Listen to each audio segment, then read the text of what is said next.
জ্যান্ত মানুষকে মাটিতে পুঁতে দেয়া হচ্ছে এক অদ্ভুত চিকিৎসা। হাতে পায়ে লবণ মাখিয়ে ৬ ঘন্টা ধরে গলা পর্যন্ত মাটি চাপা দিয়ে সুস্থ করার চেষ্টা করা হচ্ছে প্যারালাইসিস রোগীকে।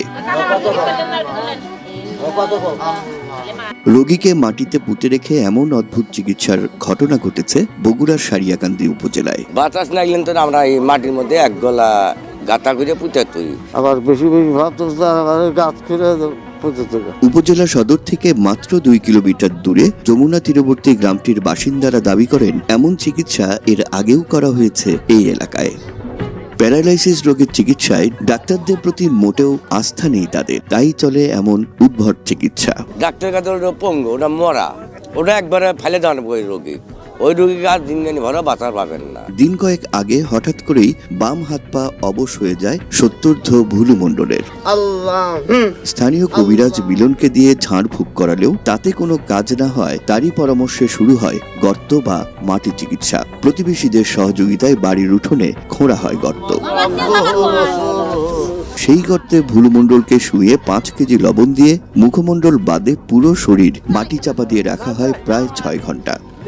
একই সাথে ৫ ফুট গভীর আরো একটি গর্ত করা হয়। স্থানীয়রা জানান শুইয়ে মাটি চাপায় কাজ না হলে রোগীকে ৫ ফুট গভীর গর্তে দাঁড় করিয়ে মাটি চাপা দিয়ে রাখা হবে। মাটি দিয়ে চাপা থাকা অবস্থায় ভুলু মণ্ডল জানান বেশ ভালো অনুভব করছেন তিনি। এখন একটু ভালো ধার আছে। মাটি নিচে রাখার পরে উনি কথাবার্তা সব পরিষ্কার হয়ে গেছে, এখন মোটামুটি হাত বসা যাচ্ছে। ঘটনার সময় উপস্থিত তার স্বজন ও স্থানীয়রা দাবি করেন প্যারালাইসিস জাতীয় রোগে এই চিকিৎসা বেশ কার্যকর। গ্রামের অন্তত শতাধিক নারী পুরুষ নানা বয়সী মানুষের সে ভিড়ে কারোর সাথেই কথা বলে মনে হয়নি অবাক হয়েছেন কেউ এমন কাণ্ডে। তারা মনে করেন হাসপাতালে নেওয়া হলেই বাঁচানো কঠিন হবে ভুলু মণ্ডলকে।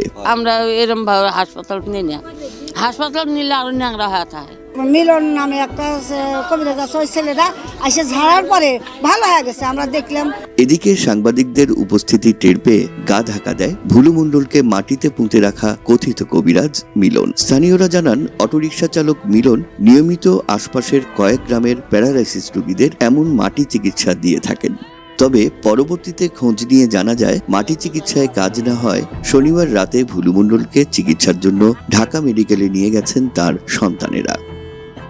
২৫০ শয্যা বিশিষ্ট মোহাম্মদ আলী হাসপাতাল বগুড়ার আবাসিক মেডিকেল অফিসার ডাক্তার শফিক আমিন কাজল জানান কথিত এমন চিকিৎসায় রোগী সুস্থ হওয়া তো দূরের কথা, সময় ক্ষেপণের কারণে উল্টো রোগীর অবস্থা খারাপ হতে পারে আরো। আধুনিক এই যুগে এসেও মানুষের মাঝে এমন কুসংস্কার এবং ভ্রান্ত ধারণার পেছনে সুশিক্ষার অভাবকে দায়ী করছেন তিনি। অরিজিনাল কোনো লিগ্যাল মেডিকেল কজে হয়ে থাকতে পারে, তাহলে এই ট্রিটমেন্টে যারা